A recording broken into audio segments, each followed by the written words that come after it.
देखिए, लाल किताब को सीखने के कई तरीके हो सकते हैं और कई बार स्टूडेंट में कंफ्यूजन जो अक्सर होता है वो युतियों को लेकर के ज्यादा हो जाता है कि 2 ग्रह बैठ गए, 3 ग्रह बैठ गए। और मैं बार बार एक ही चीज कहता हूँ आप लोगों से कि 2 ग्रह, 3 ग्रह की युति या 4 ग्रह की युति या 5 ग्रह की युति, इनको रट्टा मार के याद मत कीजिए। मैं रट्टाफिकेशन के सख्त खिलाफ हूँ। इसीलिए कई बार जो दूसरी जगहों से प्रभावित लोग होते हैं वो कोर्स को कई बार समझ नहीं पाते।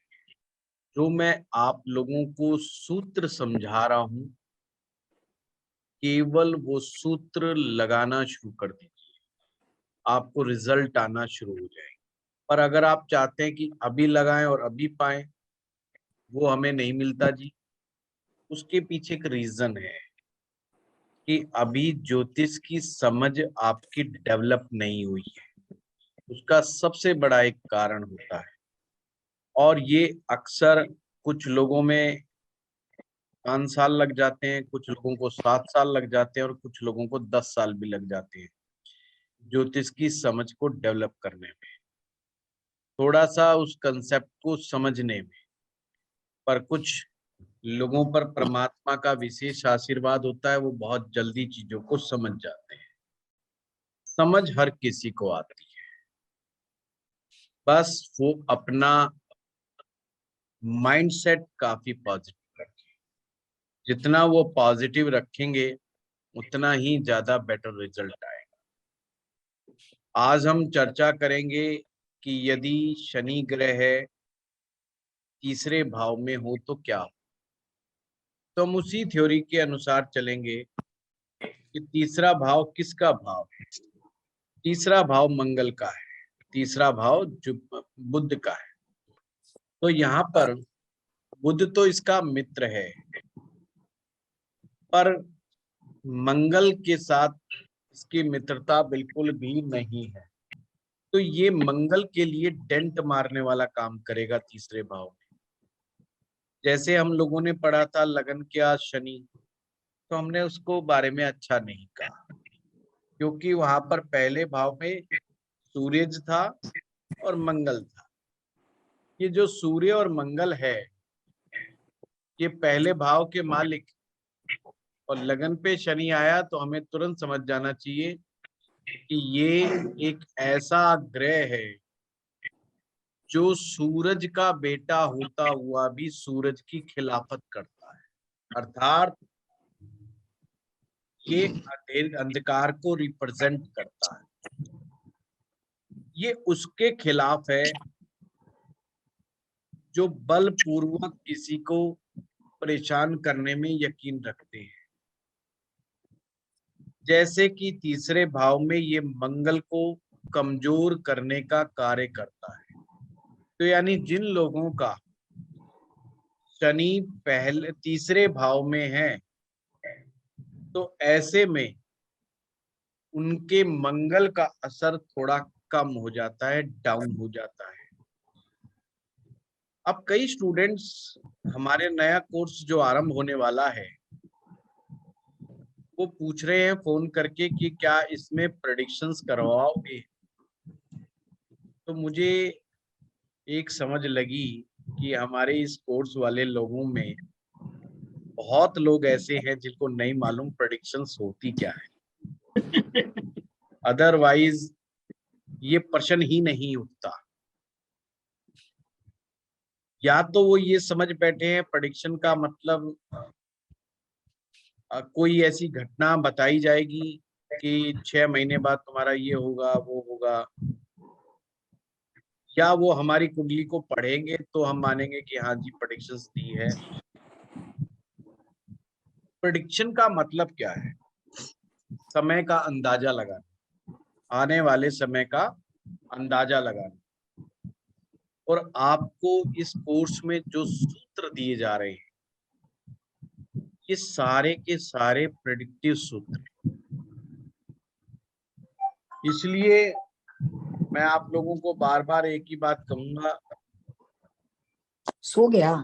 प्रेडिक्शंस को तो आपको सीखना पड़ेगा। जिस तरीके की प्रेडिक्शन गुल्लू हम बाहर बैठ जाए, माइंड के अंदर बिठा करके बैठ रहे हैं, मैं तो आपको बेस्ट टेक्निक दे रहा हूं जो प्रेडिक्शंस की ही टेक्निक है। आप लोगों के बीच में प्रतापशील जी बैठे हुए और बहुत वर्षों से ज्योतिष सीखा इन्होंने। शुरुआत में इन्हें भी लगता था कि मैं कुंडली देखता हूं तो फिर कुंडली समझ में नहीं आती है, और आज ये बहुत ही अनुभवी अध्यापक भी हैं और बहुत अच्छी प्रेडिक्शंस करना भी जानते हैं।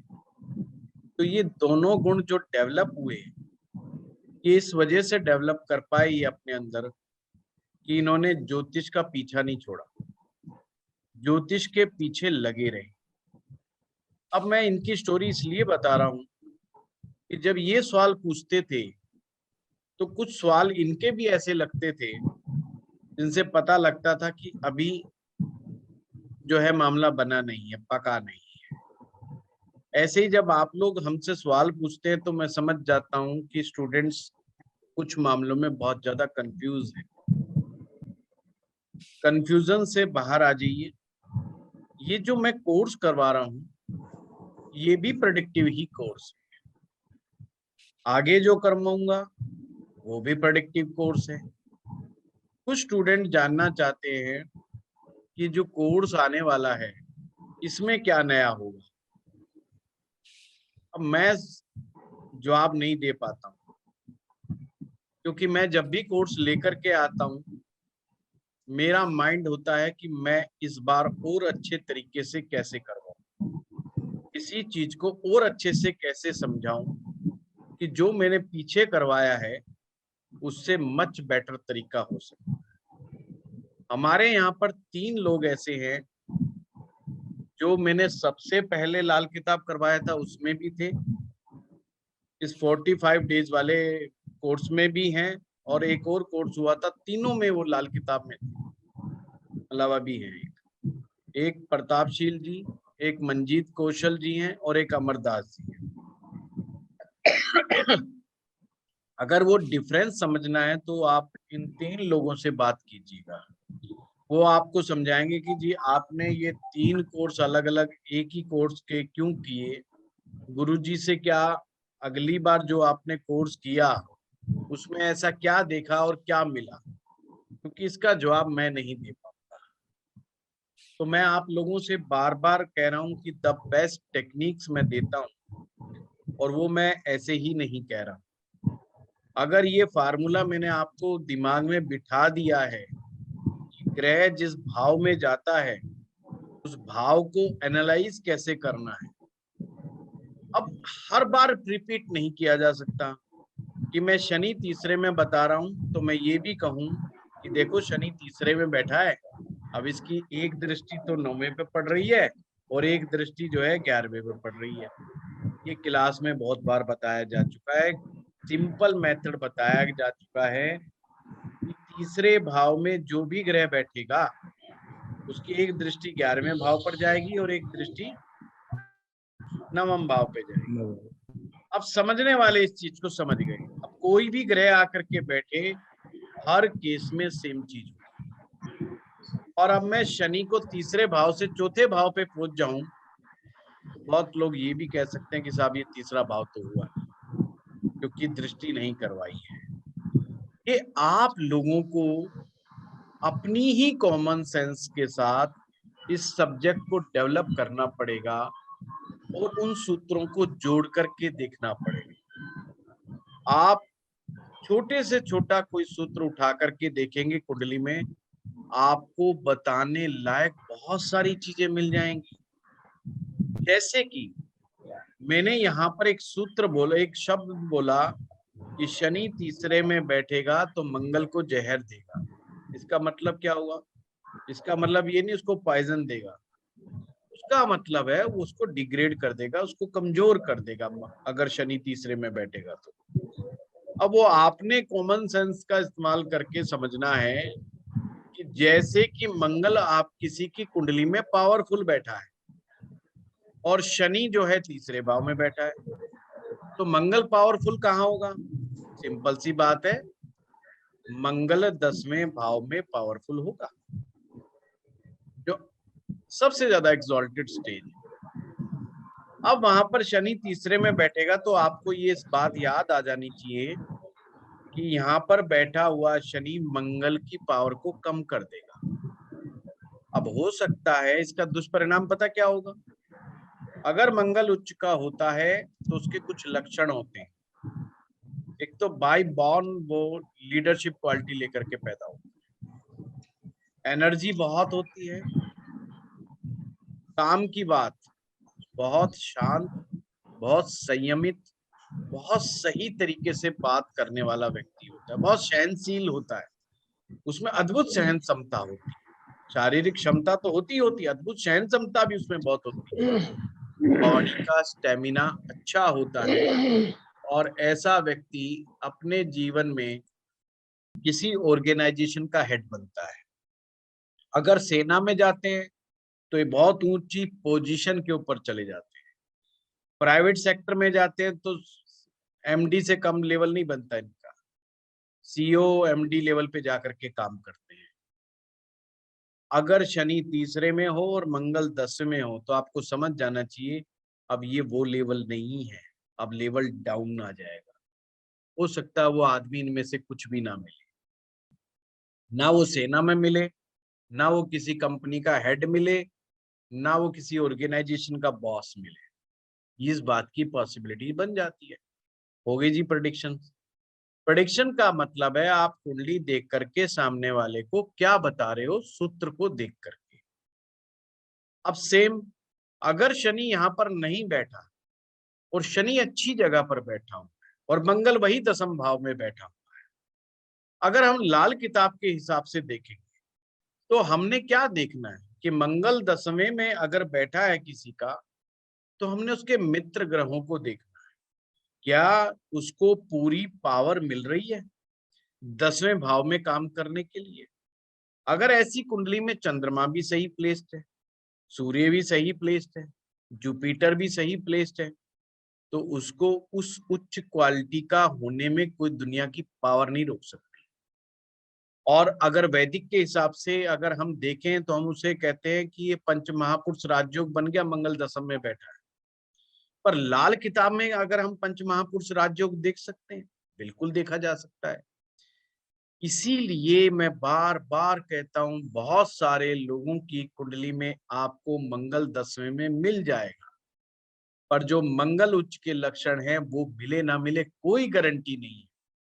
प्रेडिक्शन टेक्निक का मतलब ये होता है कि आप जज कर पाए कुंडली को देख करके कि ये मंगल जो उच्च का दिखाई दे रहा है ये वास्तव में उच्च के परिणाम देगा या नहीं। यही प्रेडिक्टिव टेक्निक होती है। अभी तक आप सूर्य के बारे में समझ चुके, गुरु को कैसे देखते हैं ये समझ चुके, चंद्रमा को कैसे देखते हैं ये समझ चुके। आप इन सब का अंदाजा लगा दीजिए, इनमें से कोई दो चीज भी अगर उस कुंडली के फेवर में है तो समझो पंच महापुरुष राजयोग वाला ही परिणाम मिलेगा। और अगर ये सारे चीज मिल गई, सूर्य भी अच्छा मिल गया, चंद्रमा भी अच्छा मिल गया, गुरु भी अच्छा मिल गया, तो एक प्रकार का ऐसा व्यक्ति भूपति राजा होता है, भूपत राजा होता है। भूपत राजा का मतलब बहुत जमीन जायदाद, बड़े बड़े एसेट्स खड़े होते हैं उन लोगों की लाइफ के। यानी कि अब वो जमीन, केवल जमीन मिलना वाली बाउंड्री को क्रॉस कर गया है। ऐसे आदमी वो आगे बढ़ करके आइलैंड के आइलैंड खरीद लेते हैं, बड़ी बड़ी कॉलोनियां काट देते हैं, बड़े बड़े बिल्डर बन जाते हैं। तो ये चीज कहाँ से पता कर रही? हमने ग्रह को ग्रेडिंग करनी है कि ये ग्रेड किस लेवल के ऊपर बैठा हुआ है, कोई भी ग्रह, और उनके सभी के सूत्र इन्हीं सूत्रों से निकल रहे। वो कहीं से अनोखी प्रेडिक्शंस नहीं आएगी। परमुटेशन कॉम्बिनेशन से जो आप याद करना चाहते हो तो ये समझ लो वो टोटल गलत साइड है, रॉन्ग साइड है। उससे आप कभी कुछ नहीं सीख पाएंगे। अभी तक यही तो होता है, लोगों ने लाल किताब बिल्कुल वैसे ही सीखने की कोशिश की है।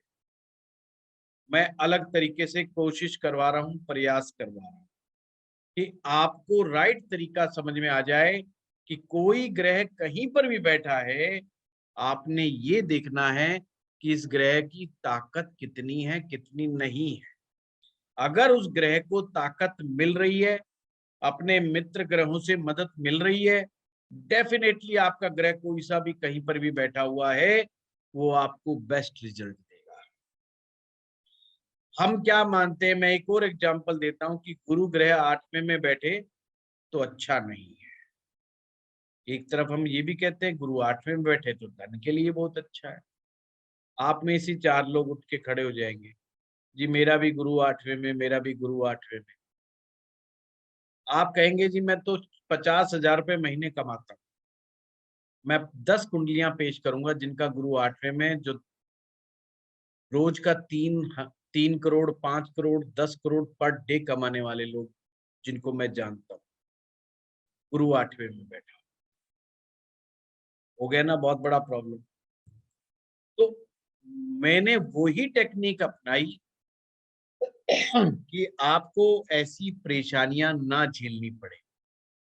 आप गुरु 8वें वाले को सही सही जज कर पाए कि यार ये करोड़ोंपति बनाने वाला गुरु है या ये सिंपल साधारण स्ट्रगल करने वाला गुरु है। वो हम कैसे करेंगे, वही टेक्निक के आधार पर मैं चल रहा हूँ। ये तो एक प्राइमरी टेक्निक है, ये तो एक बहुत ही मामूली टेक्निक है, प्राइमरी टेक्निक है कि जिसको हम कहते हैं कि शनि ग्रह 3रे में बैठेंगे तो ये होगा, शनि 5वें में बैठे तो ये होगा, चौथे में बैठे तो ये होगा। ये कोई टेक्निक नहीं है, ये तो रट्टाफिकेशन है। टेक्निक तो ये है कि जो मैं बता रहा हूं कि आपको ये देखो कि शनि कौन से भाव में गया है, वहां पर उसका वेलकम होगा कि नहीं होगा। यहाँ मंगल वेलकम नहीं करेगा। मंगल ताकतवर है तो वो शनि वहां पे क्या कर रहा है, डेंट मारे, झगड़ा हो जाएगा, परेशानी खड़ी हो जाएगी। और अगर ऐसे में शनि को मित्र ग्रहों की मदद मिल जाए, अब एक बंदा दूसरा आता है, वो कहता है जी मेरा भी शनि 3रे के अंदर है, पर शनि के साथ मेरे तो शुक्र भी बैठा हुआ है, मेरे शनि के साथ तो बुध भी बैठा हुआ है। लो जी खेल ही पलट गया, सारा खेल ही पलट गया। ऐसा आदमी बहुत पराक्रमी हो जाएगा, बहुत बढ़िया पराक्रमी व्यक्ति हो जाएगा। इतना एफर्टफुल होगा कि वो जो हार ही नहीं माने जब तक कि वो अपने टारगेट को अचीव ना करे। समझ गए? हाँ संजीव, आपने क्यों हाथ खड़ा किया है? गुरुजी मैं ये पूछना चाहता था कि अगर शनि खराब भी हो तो क्या वो 36 साल के बाद ही खराबी करेगा कि पहले भी कर सकता है? हे भगवान, ये भी इसका मतलब कंसेप्ट बिल्कुल, मैंने जो आपको 35 साल चक्कर बताया वो भी व्यर्थ ही गया है कि पहले होगा। नहीं, जैसे जैसे जैसे 36 से 41 भी शनि आता है ना। कोई बात नहीं, मैंने एक वीडियो बनाया है, मेरा एक नया यूट्यूब चैनल है, उसके ऊपर गुरु के बारे में बताया है कि वो 35 साल चक्र में पहले चक्र में कैसे परिणाम देगा और दूसरे चक्र में कैसे परिणाम देगा, ये आपको कैसे पता करना है। सिंपल सी बात है, जो ग्रह, फिर से मैं बता दूं सभी लोगों के लिए, अब संजीव ने पूछ ही लिया है तो, जो ग्रह कुंडली में प्राइमा फेसी बहुत अच्छा बैठा हुआ है, वो 35 साल चक्र के पहले चक्र में ही बहुत अच्छा परिणाम दे देता है। जो ग्रह प्राइमा फेसी किसी ना किसी चीज से कमजोर हो रहा होता है, वो दूसरे चक्र के अंदर परिणाम देता है। जो ग्रह बहुत बुरा फंस जाता है, यानी कि वो पाप ग्रह से ग्रसित हो गया, कमजोर भी हो गया, तो अपना असर वो जाकर के तीसरे चक्कर में देगा। पहले 2 चक्र खराब जाएंगे। उस वीडियो में मैंने यही बात समझाई है कि अगर गुरु किसी भी कारण से पीड़ित हो जाए, वो मैंने बताया हुआ राहु बुध शुक्र से। राहु बुध शुक्र अगर 2, 5, 9, 11, 12 में बैठे होंगे तो गुरु को कमजोर मानते हैं। अगर ऐसा है तो पहले चक्र यानी कि 16वें साल तक गुरु अच्छा परिणाम नहीं देता। जब उसका दूसरा चक्र आएगा यानी कि 32 साल की आयु के बाद 32 की आयु के बाद ही गुरु अपने ठीक परिणाम देना शुरू करेगा। पर यह भी कोई गारंटी नहीं। अगर गुरु और भी पीड़ित है, गुरु नीच का बैठा हुआ है, पाप ग्रह में भी फंसा पड़ा है, उसको किसी ग्रह की, मित्र ग्रह की मदद नहीं मिल रही है, तो वो जरूरी नहीं कि 32 के बाद भी रिजल्ट देगा। वो और भी आगे ले जाएगा, तीसरे चक्कर पे ले जाएगा। आपको मैं इस बात से प्रूव करूंगा कि कुछ लड़कियों की विवाह 32 वर्ष की आयु तक भी नहीं होता। गुरु को सबसे बड़ा ग्रह माना जाता है लड़कियों के विवाह के लिए। लड़की की कुंडली में अगर कुछ गुरु जितना ज्यादा पीड़ित होता चला जाएगा, विवाह में उतनी देरी होती चली जाएगी। और यही कारण है कि कुछ लोगों का विवाह 35 साल की आयु में होता है, 36 साल की में होता है, और कई बार नहीं होता। अगर सूर्य शनि साथ बैठ जाए लड़की की कुंडली में, विवाह चलना बहुत मुश्किल हो जाता है, बहुत महाभारत हो जाता है, बहुत महाभारत हो जाता है। ये कई बार तो विवाह हो ही नहीं पाता। तो ये जो चीज है, ये हमें समझ में आ जाए अगर, कि विवाह कहाँ से निकल करके आ रहा है, कहाँ से नहीं निकल करके आ रहा है, तो हमारे लिए संकट ही खत्म हो जाए। अब इन्होंने पूछा है कि क्या 36 से पहले वो असर देगा कि नहीं देगा। शनि असर जब देगा, जब वो अच्छा होगा। अब किसी व्यक्ति की कुंडली में शनि अगर सप्तम भाव में बैठ जाए, शनि अगर सप्तम भाव में बैठ जाए तो उच्च का माना जाता है, आप सभी को मालूम है। और शनि को कोई भी डेंट मारने वाला ग्रह ना हो, यानी कि उसके साथ मंगल ग्रह ना बैठा हो, लगन में मंगल ग्रह ना बैठा हो, सूर्य लगन पे ना बैठा हो, यानी कि कोई उसके रास्ते को ना रोके। शर्त ये है कि उसके रास्ते को कोई ग्रह ना रोके, तो वो पहले चक्र में ही अपना असर दिखा देगा। शनि मतलब अच्छा हो। आपको मालूम ही है कि हमारा जो पहले 6 साल चलते हैं, शनि के ही चलते हैं। अब इसका मतलब क्या हुआ? इसका मतलब ये हुआ, अगर किसी व्यक्ति की कुंडली में शनि बहुत उम्दा है, उसकी आयु के पहले 6 साल बहुत ही गजब के निकल। ये मैं सामान्य नियम बता रहा हूं, उसका लालन पालन बहुत अच्छा हो। अब सोचो कि एक बच्चा राजा के परिवार में पैदा हुआ है, एक बच्चा उद्योगपति के परिवार में पैदा हुआ, और एक बच्चा झोपड़ी में पैदा हुआ। अब सबके 6-6 साल चक्कर सबके अलग अलग होंगे, सेम डे में पैदा होने वाले भी ये हालत। तो कहने का मतलब ये है, आप इस चीज से अंदाजा लगाइए कि ग्रह में ताकत कितनी है। तो ये हुआ। अब इन्होंने पूछा है, संजीव यही प्रश्न था कि 36 तक असर देगा कि नहीं। हाँ, बस यही कि कोई भी ग्रह हो, अगर शनि का ये टाइम है, बुध का अपना टाइम है। नहीं, अभी सबसे मेरे पहले अभी चेक करना है किसी भी ग्रह को कि वो पहले चक्कर में फायदा देगा कि नहीं। सिर्फ उसकी ताकत देखो कि वो ग्रह कितना उम्दा है कुंडली में। जितना उम्दा वो बैठा होगा, उतना ही ज्यादा चांसेस है कि वो पहले बार में ही फायदा दे जाएगा। जैसे कि कोई पढ़ाई का कारक ग्रह जो है, गुरु को हम मानते हैं शिक्षा का कारक ग्रह है। अब ये अगर पहले मतलब पीड़ित अवस्था के अंदर होगा, तो सिंपल सी बात है कि उसके बेचारे की शुरुआत की पढ़ाई का हालात बड़े बेकार होंगे। बाद में बहुत अच्छे सुधर जाएंगे जब दूसरे चक्कर में होगा। तो ये तो आपने देखना है डेंट कितना लगा हुआ है। और ये चेक करना कि वो टेक्निकल एजुकेशन देगा कि नहीं देगा, बाकी सब चीजों के ऊपर डिपेंड करेगा, बाकी अन्य चक्रों पे देखना पड़ेगा। शनि अगर अच्छा रिजल्ट्स नहीं देगा तो व्यक्ति को टेक्निकल नॉलेज नहीं देगा, टेक्निकल ज्ञान नहीं देगा, उसका कोई अगर वो सीख भी लेगा उसको कोई फायदा नहीं मिलेगा। तो ये जो चीजें आपको है ना थोड़ा समझ डेवलप हो जाएगी तो बड़े आराम से समझ आ जाएगी। सेम उपायों के साथ उपाय भी करना जो है एक तरह का, मैं आपको बताऊं तो थोड़ा सा दिमाग लगाने वाली बात कि मेरे को कैसे उपाय करना। उपाय इस आधार पर होगा कि तंग कौन सा ग्रह कर रहा है। आप जिस ग्रह से कुछ रिजल्ट चाह रहे हैं, वो जो रिजल्ट जिस ग्रह से आप चाह रहे हैं उसका रास्ता रोक कौन रहा है, रिजल्ट कौन सा ग्रह लेने नहीं दे रहा है, आपने उनको उपाय में शामिल कर लेना है। एक तो स्थिति ये होती है कि आपका ग्रह ही कमजोर बैठा है।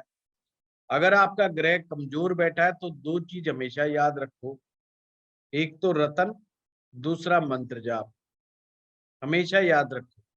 अगर आपका ग्रह ही कमजोर बैठा हुआ है तो उसका हालात ही खराब है। अगर जो ग्रह डेंट मार रहा है, डेंट मारने का मतलब है अपनी अष्टम दृष्टि से उसको चोट मार रहा है, टक्कर मार रहा है, उसके साथ बैठ गया है, तो जो परेशान करने वाला ग्रह है उसकी चीजों का दान करना शुरू कर दो, यानी कि उसकी पावर को वीक करना शुरू कर दो। अब ये बड़ी ट्रिकी सी चीजें हैं। और अगर आप ये चाहें कि भाई तीसरे में शनि बैठा है और मैं उपाय लिखवा दूं तो काम मेरे लिए भी बहुत आसान हो जाएगा। मैं भी लड़के को कह दूंगा भाई पीपीटी बना दे, तीसरे ग्रह में कहाँ कहाँ जहाँ जहाँ लाल किताब में दो तीन लाल किताब रख, तीन उपाय यहाँ से उठा, दो यहाँ से उठा, दो यहाँ से उठा और एक पीपीटी बना दे और हर भाव के 5-7 उपाय दे दे। उससे स्टूडेंट खुश तो हो जाएंगे एक बार और मेरी भी वाह वाह बहुत करेंगे, पर जब वो खुद जब करने बैठेंगे, और हो सकता है आप में से कोई ऐसा स्टूडेंट निकल जाए जो बहुत ज्ञानी हो और आगे चल करके भगवान उस पर इतनी कृपा करें कि उसको ज्योतिष बहुत अच्छे से समझ में आ जाए, तो मुझे कहेंगे यार गुरुजी ने भी है ना एकदम मतलब बस पान की को थूक लगा के चिपका दिया और भगा दिया, कराया कुराया कुछ भी नहीं।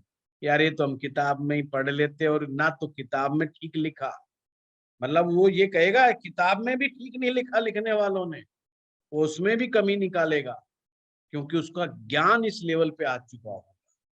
ये ऐसे नहीं होता। जिस दिन आपको ज्योतिष आ जाएगा, मेरे ये वीडियो फिर से आप देखोगे, उस दिन कहोगे गुरुजी आपने बिल्कुल कड़वा तो कहा पर सच्चा कहा, आगे तक आपको याद रखा है। तो मैं कोई ऐसा काम नहीं करूंगा, फिर भी मैं बता देता हूँ, जिनको उपाय चाहिए भी तो बड़ा आसान है, आप उपायों को लिख लें, कर लें और फिर दिमाग लगाएं, क्योंकि हर केस अलग अलग होता है। अगर आपका ग्रह चोट खा रहा है, आपका ग्रह कमजोर बैठा हुआ, ये सारी स्थितियां अलग अलग हैं, इन अलग अलग स्थितियों के अनुसार लिखें तो आपको अपने आप समझ में आ जाएगा कि यार उपाय क्या बनता है। अगर मैंने मंत्र जाप कहा तो शनि देव के जो इष्ट हैं भगवान श्री कृष्ण, शनि देव भगवान श्री कृष्ण की पूजा करते हैं। काल भैरव भगवान की पूजा करने से शनिदेव प्रसन्न होते हैं। अब लाल किताब में तो लिखा है कि शनिदेव भगवान भैरव के भक्तों से प्रसन्न हो जाते हैं, अब ये भी एक उपाय बन गया। अब ये भी लिखा है कि भगवान श्री कृष्ण के इष्ट जो है भगवान श्री कृष्ण है, मतलब भगवान शनि के इष्ट भगवान श्री कृष्ण है। तो अगर आप शनि जी की भी कृपा प्राप्त करना चाहते हैं, भगवान श्री कृष्ण का उपाय कर लीजिए, यानी कि मंत्र जाप कर लीजिए, हो जाएगा फायदा। जैसे राहु के बारे में लिखा है कि राहु शांत होता है माँ दुर्गा के पाठ से, माँ चंडी के पाठ से, और उनकी इष्ट देवी जो है माँ सरस्वती। अब ये आपने देखना है कि ये व्यक्ति माँ सरस्वती के मंत्र का जाप कर सकता है या ये चंडी का पाठ कर सकता है। अगर कोई तांत्रिक विधि को जानने वाला है, नियम का पक्का है, साधनाओं को समझता है, अब वो भी कैसे समझेंगे? अगर जिसका मंगल अच्छा है, जिसका मंगल अच्छा है, वो साधना करने में सफलता प्राप्त कर लेगा। मंगल कमजोर है, बीच में छोड़ के भाग जाएगा। तो ऐसे को चंडी की उपासना देनी ही नहीं है, आपने सॉफ्ट साधना देनी। आपने कहना माँ सरस्वती की पूजा कर, माँ सरस्वती के ऊपर नीले फूल अर्पित कर दे, वो इन्हीं उपायों से खुश भी होगा और ऐसे उपाय कर भी लेगा। तो ये सारा माइंडसेट का भी खेल है। मैं आप लोगों को बता दूं, अगर शनि चौथे भाव में हो तो क्या होगा? अच्छा, कोई है तीसरे भाव वाला शनि वाला? हाँ हरिकेत, बताओ, तुम बताओ, मैं नहीं बताऊंगा। प्रणाम। प्रणाम। मेरे तीसरे भाव में शनि है और शनि के साथ बुध और मंगल है। हाँ, अब देखो ये केस अलग ही हो गया। अब यह शनि के साथ बुध है और साथ में मंगल भी बैठा है। अब आप जितना मर्जी प्रेडिक्टिव सीख लें, जब भी नई कुंडली देखेंगे सारा खेल बिगड़ चुका होगा। इसलिए बेस्ट वे क्या है? आप टेक्निक को समझें, सूत्र को समझें, ये है बेस्ट तरीका। अब मेरे सामने ये कोई सा भी कॉम्बिनेशन बिठा दे हरिकेत, मैं उसी को सॉर्ट आउट कर दूं। भाई मैंने तो याद नहीं किया हुआ, मैं तो साफ कहता हूँ कि मेरे को तो याद ही याद करता भी नहीं, याद है भी नहीं, दोनों ही बातें। और किसी जमाने में खूब याद भी कर लिया, वो आज तक याद नहीं। हाँ हरिकेत बताओ, बुध बैठा है, मंगल बैठा है, क्या हुआ? क्या होगा तुम बताओ, क्या होना चाहिए? बताओ तो प्रयास करो यार, लैंडिंग स्टेज पे चल रहा है कोर्स। मैं खुद कंफ्यूज हूँ उसको लेके, इसके लिए पहले मैंने ही बोल दिया। अरे ये तो तुमने ये बोल दिया कि बुध और मंगल बैठा है, पर क्या अब होना चाहिए? बेसिक कंफ्यूज मत होइए, बोलिए, कोई बात नहीं, गलत बोलिए, हम बैठे तो ठीक करने के लिए। तो शनि है, मंगल है और बुध है। बुध दिमाग का है, दिमाग का बहुत कारक। बढ़िया, अब बहुत बढ़िया। उसमें मंगल का आइडिया नहीं आया बस। बेटा पहले तो आपको ये देखना है कि तीसरे भाव में ये बैठे हैं, जो भी घटना हो रही है ये तीसरे भाव की घटना है। तो तीसरे भाव से क्या चीजें निकल करके आती है, क्योंकि तुम बताओगे किस चीज के ऊपर, तो तुम पानी। बताओगे तीसरे भाई से तीसरे भाव से रिलेटेड बताओगे। तो तीसरा भाव किस चीज का होता है, पहले ये देखो। पानी है, माइंड है। माइंड किसका? ह्यूमन, खुद का।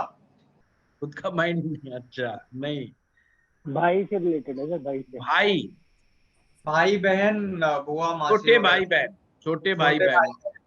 हाँ वेरी गुड, चलो इसी को ही लेते हैं, छोटे भाई बहन लेते हैं। तो छोटे भाई बहन का क्या छोटा होगा? भाई सर, छोटे भाई बहन नहीं है, मैं इकलौता हूँ। अरे भाई मैं तो ये कह रहा हूँ कि छोटे भाई बहन फिर क्यों नहीं है, ये बताओ। अच्छा। हाँ हाँ ये बताओ। शनि और बुध मिलके मंगल को चोट मार रहे हैं सर, एक ही भाव के अंदर उसका नुकसान कर रहे हैं। ये हिसाब क्योंकि से मेरे दोनों मित्र हो गए और मंगल उनका शनि का शत्रु हो गया। तो शनि को साथ भी मिल गया वहां पे और मंगल के ऊपर मंगल कारक है। देखो हरिकेत, अभी सूत्र मैंने बताया, शनि तीसरे में होगा तो मंगल को जहर देगा। लाइन लाइन पकड़ते रहो मेरी, तो उसी से सूत्र निकल के आ जाता है। मंगल कौन होता है? भाई। मंगल कौन होता है? भाई। भाई। यानी कि तीसरे भाव में शनि होगा तो मंगल को जहर देगा। जहर देगा का मतलब मार देगा, जहर देने का मतलब खत्म कर देगा, डाउन कर देगा। जब भी मंगल को जहर मिलता है, या तो भाई होगा नहीं, भाई होगा तो साथ देगा नहीं। फिर से कह रहा हूं, या तो भाई होगा नहीं, या भाई क्या साथ उसे मिलेगा नहीं, मतलब आपस में बनेगी नहीं। आपस में सपोर्ट नहीं मिलेगी। लो जी, ये आ गया सूत्र। अब हम एक ऐसी चीज से पकड़ते हैं जो आपके ऊपर ही फिट बैठी। तीसरे भाव से हम देखते हैं पराक्रम या एफर्ट्स। किसी भी चीज को प्राप्त करने के लिए तुम कितना एफर्ट लगाते हो। वैसे तो हर आदमी को लगता है कि वो ज्यादा लगाता है, पर एक्चुअल फैक्ट में नहीं होता। ईमानदार आदमी वो होता है जो समझ पाए कि कितना एफर्ट करता है। शनि और बुध दोनों आपस में मित्र हैं, तो शनि को बुध का साथ मिल गया। यहां पर परेशानी किसके साथ चल रही है? मंगल के साथ चल रही है। तो शनि और बुध दोनों मिलकर के बहुत ज्यादा एफर्ट्स लगाते हैं, पर जो ताकत चाहिए, ताकत देने की जिम्मेवारी किसकी है? मंगल की। और मंगल तो कमजोर कर दिया शनि ने। समझो बात को, मंगल को तो कमजोर कर दिया कि ऐसा आदमी प्रयास तो करता है पर ताकत नहीं लगाता, एफर्ट्स नहीं लगाता। जैसे आपके पापा ने कहा जाओ फलाने ऑफिस में जाओ और ये फाइल पे साइन करवा के आओ, आप चले भी जाओगे पापा के कहने पर किसी ने कह दिया ऐसा है भाई अभी नहीं होगा साइन, आप कल आना, आप चुपचाप वापिस आ जाओगे। सही बात है सर। फिर अगले दिन भी भेज दिया। आके अपने पिताजी को कहोगे नहीं करते हो, मैं क्या करूं, ये ड्रामा वो कर रहा है, वो कर रहा है, एक्टिंग शुरू हो जाएगी। फिर पिताजी धमकाएंगे जाओ साइन करा के आओ, उसको ये बोल वो बोल फलाना बोल। फिर आप जाओगे जोश के अंदर कि हाँ आज तो पिताजी ने डोज दे के भेजा है, हैं? फिर जा करके बोलोगे मैं क्या करूं, पिताजी मुझे लड़ रहे हैं, मुझे नहीं पता साइन करके करो, धमका दे भगा दे, भाई नहीं होगा तुम ही करा लो। ठीक है, एफर्ट्स तो कर रहे हो, परंतु प्रेशर जो लगाना चाहिए, जो ताकत जो लगानी चाहिए वो नहीं लगा। समझ गया? यही ऐसे मेरे भाई प्रेडिक्शन देखते हैं। अब सोचो, अब मैं औरों के लिए केस बताता हूँ। शनि निकाल दो यहाँ से, मंगल और बुध रहने देते हैं, मंगल और बुध रहने देते हैं। मेरे भाई सीन ही पलट गया। शनि के निकलते ही मंगल बुध आते ही सीन ही पलट गया। यहाँ पर बॉस मंगल हो गया। वो आदमी बहुत एफर्ट्स मारे, बहुत प्रयास करे और हार नहीं माने, पर यहाँ बाजा किसका बजेगा? बुध का। बुध उसका कमजोर हो गया, क्योंकि मंगल के सामने बुध की कुछ नहीं थी। मंगल यहाँ पे हीरो बन जाएगा और बुध बेचारा जीरो बन जाएगा। अब इसका क्या मतलब हुआ कि बुध जीरो बन जाएगा? कम्युनिकेशन स्किल गड़बड़ा जाएगी, सेल्स स्किल्स गड़बड़ा जाएगी, कड़वा बोल जाएगा, उल्टा सीधा बोल जाएगा सामने वाले को। बुध से और क्या क्या चीजें देखते, बहन बेटी देखते, बुआ मौसी देखते, वो बेचारी दुखी हो जाएगी, या वो होंगी तो दुखी होंगी, उनकी मैरिज लाइफ अच्छी नहीं होगी ना प्रॉब्लम। आप एक ही भाव के अंदर तरह तरह के इवेंट्स निकालते जाओ, एक एक पेन कापी लेकर के निकलते चले जाएंगे। साथ में आप मिलाते चलो, कौन देख रहा है कौन नहीं देख रहा है, बस हो गया प्रेडिक्शन, सिंपल। ये ही प्रेडिक्शन। हाँ अरुण प्रकाश जी, आपका क्या केस है? तो मेरा सैटर्न अकेला बैठा है। अकेले बैठा है? हाँ जी। हाँ तो बहुत बढ़िया। मैंने आपको पिछली क्लास में भी कराया था कि शनि अकेले बैठ जाए, बढ़िया है, फर्स्ट क्लास। अब यहाँ पर देखना क्या है, हमने देखना है कि 11वें भाव पे दृष्टि जा रही है और 9वें भाव पे दृष्टि जा रही है। साथ में उस सूत्र को भी आपने याद रखना है कि शनि की दृष्टि अच्छी नहीं है, शनि की दृष्टि अच्छी नहीं होती है। 9वें भाव में मंगल बैठा है। हाँ तो वो मंगल को दृष्टि दे रहा है। हाँ जी। मंगल कौन है? अभी बताया, मंगल भाई है, मंगल भाई होता है। भाई की डेथ हो गई, तो ये चीज अच्छी नहीं। अब समझ में आ रहा है कि आपको इक्वेशन, बस इक्वेशन बनानी सीख लो, चीजें समझ में आने शुरू हो जाएगी आपको। तो आपने ये भी चीज समझ। हाँ अलोरिया साहब, काफी दिनों बाद नंबर आया। गुरु जी प्रणाम।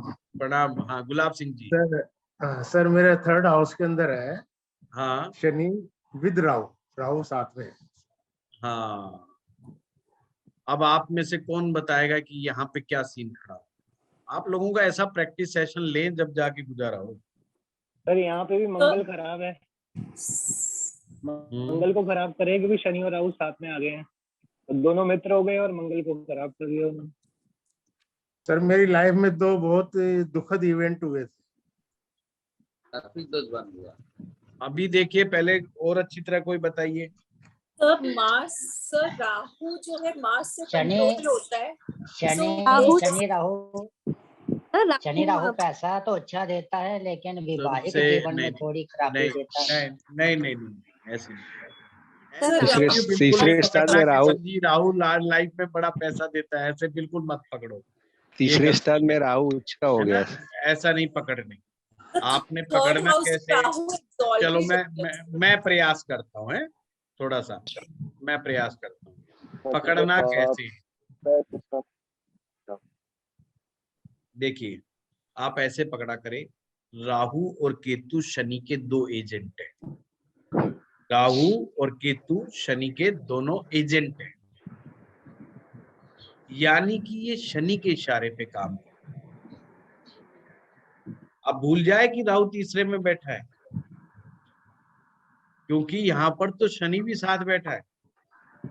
अगर राहु अकेला तीसरे भाव में बैठा होता तो बहुत बलशाली होता, बहुत बढ़िया होता, फर्स्ट क्लास होता। पर यहाँ शनि से बैठ के साथ बैठा है, तो किसके इशारे पे काम करेगा? ये शनि के इशारे पे काम करेगा। यानी कि राहु भी अब वही काम करेगा जो शनि ग्रह कहेगा, और केतु भी वही काम करेगा जो शनि ग्रह कहेगा। तो अब हमें तो ये पता लगाना शनि ग्रह क्या करेगा। राहु केतु का तो अपने आप पता लग जाएगा, क्योंकि राहु केतु ने बिल्कुल इसके अलावा दूसरा काम करना ही नहीं है। जो शनि कह देगा उसको यस मैन। तो हम क्या देखेंगे, कैसे देखेंगे? तो बुध को ढूंढो आप, बुध के हालात कुंडली के अंदर कैसे रहेंगे। अगर बुध के हालात अच्छे हो गए तो ये युति अच्छी है, अदरवाइज ये बाजा बजा देगी। खुद लगन में है। नहीं, ये आप खुद देखना, ये बुध के हालात कैसे हैं।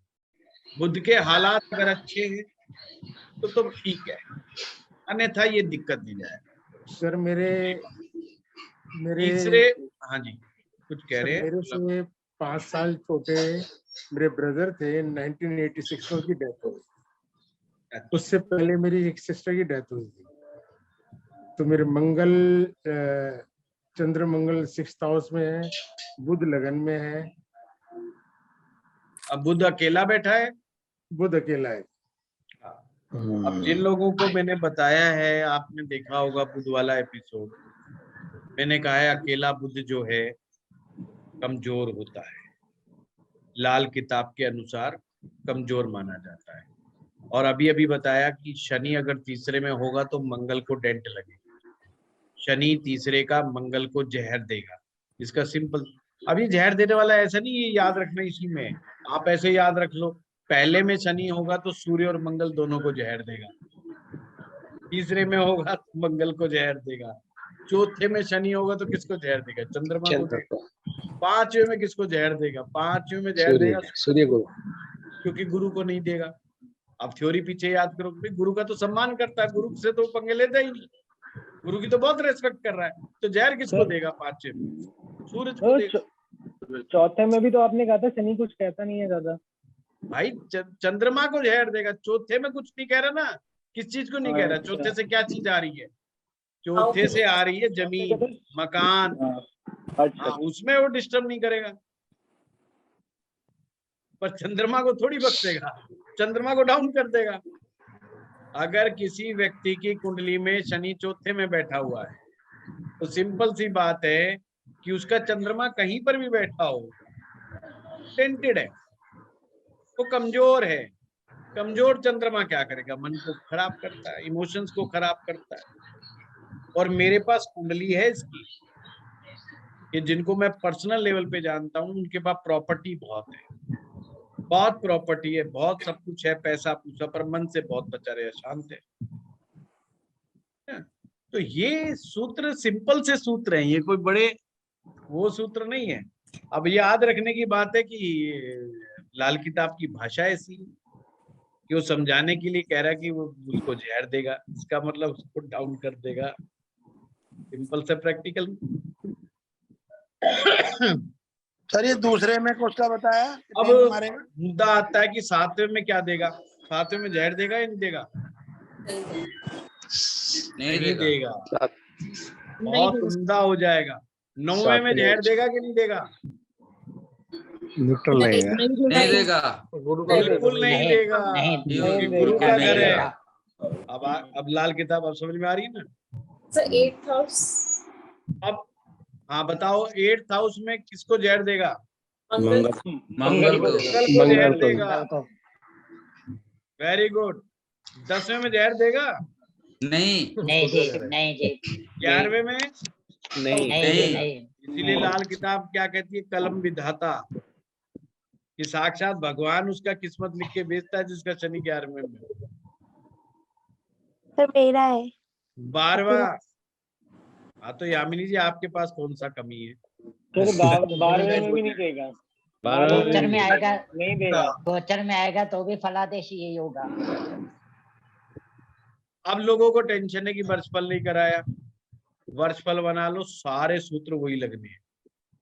हाँ मैं इसको घुमा सकता हूँ, मैं कहूँ यार एक वर्षफल का कोर्स और करवाना पड़ेगा, 3 महीने का कोर्स अनाउंस कर दूं, 8-8, 10-10 हजार रुपए ले लूं, भाग भाग के दे भी दूंगा, और मैंने यही सूत्र फिर दोबारा करा देने वर्षफल के अंदर। तो लाऊंगा कहाँ से? लिखा हुआ यही है, मैं क्या करूँ बताओ? तो भाई मूर्ख मत बनो, मार्केटिंग का जमाना है। मार्केट में बहुत सारी चीजें एक ही चीज से निकाल के कई कई करवाई जा रही है। आप मुझे समझदार करोगे तो मैं भी अपने बुद्धि को एक्टिवेट कर लूंगा। सर एक जी। क्वेश्चन, जैसे आपने 3rd हाउस का शनि और राहु बोला और जी। आपने कहा मंगल देखना है, तो अगर किसी को मंगल 5th हाउस में, इसीलिए उनकी शादी नहीं हो रही है?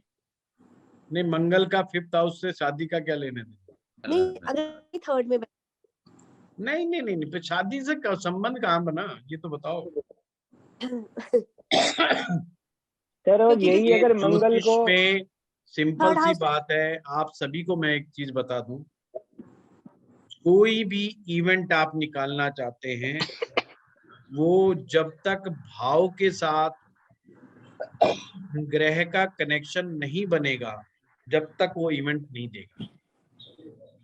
जैसे पंचम भाव से विवाह नहीं देखा जाता, पंचम भाव से विवाह नहीं देखा जाता, पर विवाह का लाभ देखा जाता है, और विवाह का लाभ होता है संतान। कि विवाह के बाद संतान होगी कि नहीं होगी, ये बात वहां से देखी जाती है। अब विवाह ही नहीं हो रहा तो संतान भी लेट होगी, मतलब जब तक नहीं हो रहा तो लेट, वो भी डिले होगा। वो इनडायरेक्ट जुड़ा हुआ है, डायरेक्ट बिल्कुल भी नहीं जुड़ा हुआ। कोई भी चीज होगी तो आपने समझ लेना, तीसरे भाव से संबंध है कोई? नहीं संबंध है। तो इस तरीके से हमने चल, क्लियर हो गया लगता खासी। सर आपने 3rd हाउस का बताया कि मेमोरी का इशू है। अब मेरे को एक्चुअली ये है कि वो मेमोरी के इशू की वजह से एजुकेशन में भी प्रॉब्लम है, तो उसके लिए मैं क्या करूं, अगर आप बता सकते तो। हाँ बता सकता हूँ भाई, है? यही पूछना था क्योंकि उसकी वजह से मेजर एजुकेशन प्रॉब्लम है मुझे। बेटा राहु कहाँ बैठा तेरा? मेरा राहु है 8वें में। 8वें में। ये बहुत बड़ी प्रॉब्लम है, ये बहुत बड़ी प्रॉब्लम है तेरी, क्योंकि राहु 8वें में बैठ करके बेटा तेरा ध्यान बहुत भटकाता है। कभी तेरा मन करता है कि मैं ये काम करूं, कभी मन करता है ये काम करूं। दिक्कत ये आज तक तू यही समझ नहीं आया कि तेरे को पढ़ना भी तो है, क्या पढ़ना है। अगर कोई तेरे को ये विश्वास दिला दे कि तू ये पढ़, यही तेरे लिए फायदेमंद है, तो तू पढ़े। अब दिक्कत ये, जब तू सोचता है तो कहीं कहीं तेरा ध्यान भटकता रहता है। तो तेरे लिए एक मैं बड़ा उपाय बताता हूँ कि माँ सरस्वती मंत्र का जाप कर। जब भी पढ़ने बैठे तो 10 मिनट पहले माँ सरस्वती मंत्र का पाठ करना है और 10 मिनट तक करना, उसके बाद पढ़ाई करा, फिर तेरे लिए फायदा बनेगा। तेरे साथ मेमोरी लॉस वाली बात नहीं है। फिर से मैं कह रहा हूँ, तेरे को मेमोरी लॉस होने का सिर्फ और सिर्फ वहम है। मेमोरी तेरी बहुत बढ़िया है, फर्स्ट क्लास है, पर ध्यान भटका हुआ है तेरा, इसलिए तू डिसाइड नहीं कर पाता है कि क्या करूं और क्या नहीं। बहुत सारी जगह पे ध्यान इधर उधर भटकने से कई बार वह लोगों को वहम हो जाता है कि उसकी मेमोरी लॉस है। तीसरे भाव का जो बुध होता है ये मेमोरी लॉस नहीं करता है, ठीक है बात को। परंतु मंगल जैसा ग्रह साथ पे बैठा हुआ है तो वो आदमी को बार बार ऐसा एहसास दिलाता है कि तेरी मेमोरी लॉस हो गई है। मेमोरी लॉस नहीं है, फोकस नहीं है बस, और कोई बात नहीं। Okay sir, okay, thank you so much. Saraswati गुरुजी मंत्र कौन सा आपने है तो राहु ही आप क्यों बता पूछा देंगे? इसमें? राहु ध्यान भटकाने का काम करता है। बड़ा अच्छा क्वेश्चन है जिसने भी पूछा है। ध्यान भटकाने का काम राहु का है। अगर राहु की स्थिति ठीक नहीं होगी तो ध्यान भटकाएगा, मुझे अंदाजा था, क्योंकि अगर तीसरे भाव में ध्यान से समझे बुध अगर होगा तो वो मेमोरी लॉस नहीं करता है। और व्यक्ति कह रहा है कि मेमोरी लॉस की प्रॉब्लम है। एक तो मंगल का काम है ध्यान, दिमाग को कुंद बनाने का। कुंद का मतलब होता है बोटा, हमारे हरियाणा में बोलते हैं बोटा दिमाग, मतलब थोड़ा लेट चलता है, ट्यूबलाइट वाला दिमाग, कि ऐसे ऐसे ऐसे ऐसे चल के, फिर पहले पुरानी ट्यूबलाइट आती थी ना, वो ऐसे ऐसे करके चलती थी। तो जब बुध और मंगल बैठते हैं तो ऐसा होता है। पर ये बच्चा कह रहा है मेमोरी लॉस, तो इसका मतलब राहु भी गड़बड़ बैठा है। तो मैं समझ गया राहु गड़बड़ बैठा है जब, इसलिए मैंने पूछा। जैसे इसने कहा कि 8वें में बैठा है तो मैं पक्का सुनिश्चित हो गया कि हाँ भाई ये प्रॉब्लम राहु की। और मैंने सरस्वती मंत्र भी इसलिए बताया कि मैं राहु को ठीक करना चाहूँ। राहु अगर ठीक असर दे जाएगा तो ये चीज अपने आप चलिए। हाँ सरस्वती मंत्र राहुल पूछ रहे हैं, कौन है राहुल? अच्छा ये राहुल, राहुल कई है हमारे 2-3 ये कौन है? राहुल देखिए, माँ सरस्वती मंत्र है ओम ऐम सरस्वती ऐम नमः, या सरस्वती स्तोत्र का पाठ भी कर सकते हैं, वो भी बहुत अच्छा है। या तुषार हार धवला।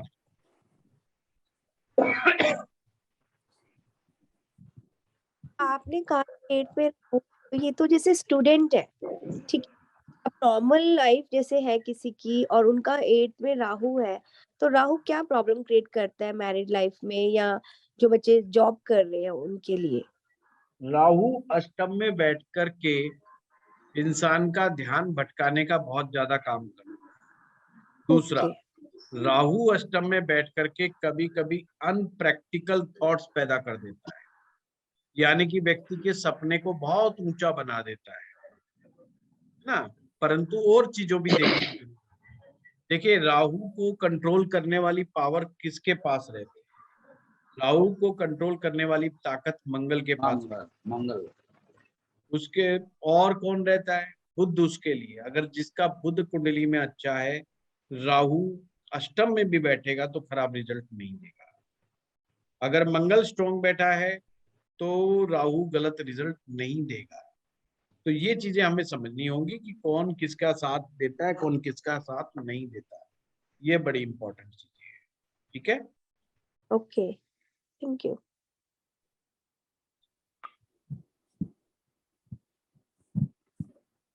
चलिए अब चौथे का करते। चौथा शनि है किसी का?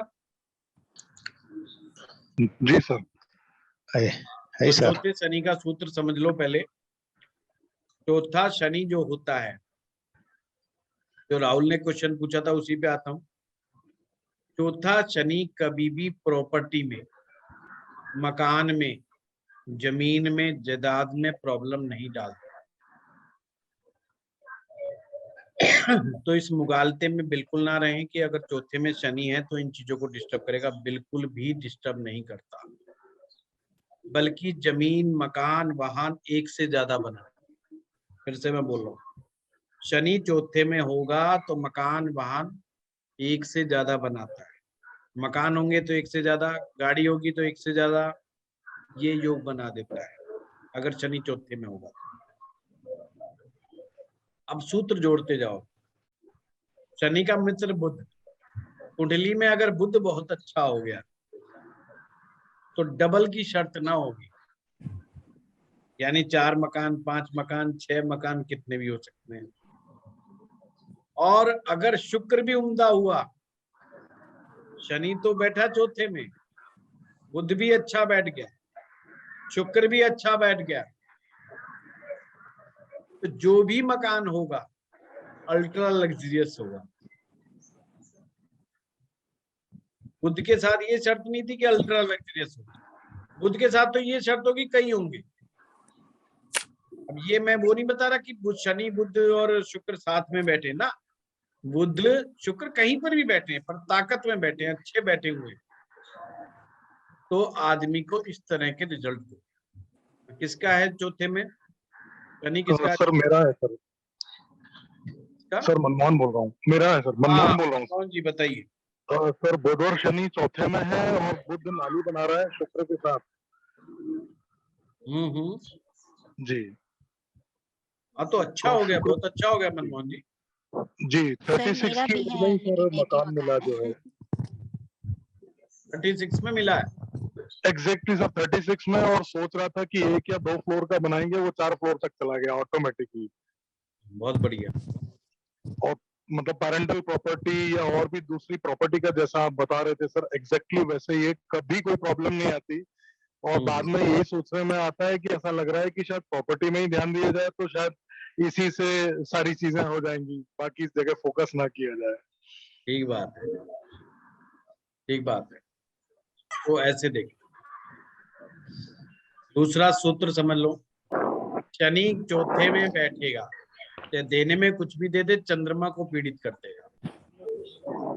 चंद्रमा यदि पीड़ित होगा, माँ को मानसिक कष्ट, माँ की अपनी शुरुआती जिंदगी अच्छी ना होगी। सही है सर। 36 की एज तक प्रॉब्लम रही सर, जब तक मेरी 36 नहीं हुई तब तक मदर को काफी मतलब ट्रॉमा या टेंशन रहता था, उसके बाद से ही सब कुछ ठीक हुआ है सर। तो आप लोगों ने देखा, बस इसे ही तो प्रेडिक्शन बोलते हैं मेरे ख्याल से। अल्टीमेट प्रेडिक्शन बोलते हैं ना। Amazing sir, amazing. हाँ, यही प्रेडिक्शंस होती है मेरे भाइयों, ज्यादा गफलत में ना पड़ो, नहीं तो अगला एक कोर्स का मैं लिख दूंगा नाम, प्रेडिक्टिव एस्ट्रोलॉजी, प्रेडिक्टिव कोर्स, तो आप लोग सारे भाग जाओगे। मेरे को थोड़ा ये गेम खेलने में मजा नहीं आता, नहीं तो मैं इसी कमजोरी का फायदा उठा सकते हैं। देखो बहुत सारे स्टूडेंट ने फोन किया मेरे ऑफिस में, और मेरे ऑफिस वाले के बार बार आके मुझे पूछ रहे हैं कि सर ये प्रेडिक्टिव एस्ट्रोलॉजी क्या होती है। मैंने कहा भाई मैं करवा तो रहा हूँ इसमें। कह रहे नहीं जी, अगर प्रेडिक्टिव कराओ तो तैयार बैठते लोग। मैंने कहा अच्छा, देखा कमाल। अब मैं कैसे बताऊं कि इसमें नहीं है प्रेडिक्टिव और अगले में होगा, ये मेरे लिए बड़ी असमंजस की बात थी। इसलिए मैंने सोचा आज मैं क्लास में क्लियर करूं। आप आओ क्लास में, उसको मना नहीं करता, परंतु जो है ये कोर्स जो मैं करवा रहा हूँ, इस कोर्स में कोई कमी नहीं है। 45 दिन का, 48 दिन का जो भी कोर्स है आप लोगों का, इसमें कोई कमी नहीं है। हाँ, आप समझना चाहते हो कि भाई सुनील जी के साथ में हम कुछ समय और बिताना चाहते हैं, और रिफाइननेस लाना चाहते हैं, और सूत्रों को नए नए तरीके से समझना चाहते हैं। हाँ, हर बार थोड़ा स्टाइल अलग मिलेगा, कुछ टेक्निक अलग मिलेगी। अच्छा, अगर आप लोगों ने मेरी ऐप पे से अगर मेरा लाल किताब का कोर्स उठाया, जिसमें 54 या 55 क्लासेस हैं, मेरी ऐप पे जो कोर्स है एक लाल किताब का एडवांस है, उसमें 55 क्लास हैं, 54 या 55 क्लास है। अभी तक आपको जो कोर्स कराया है उससे बिल्कुल डिफरेंट कराया है, टोटल डिफरेंट, बिल्कुल डिफरेंट करवाया है। अगर आप लोगों ने खरीदा हो तो उनसे पूछ लेना, जिसने भी हमारी ऐप से वो 54-55 वीडियोस वाला कोर्स खरीदा है। सो ये आईफोन पे नहीं सर, बिल्कुल आईफोन पे ज्वाइन हो जाती है। सोनू जी कल फोन करना, वो हमारा स्टाफ वाला आपको बता देगा, तुरंत हो जाता है।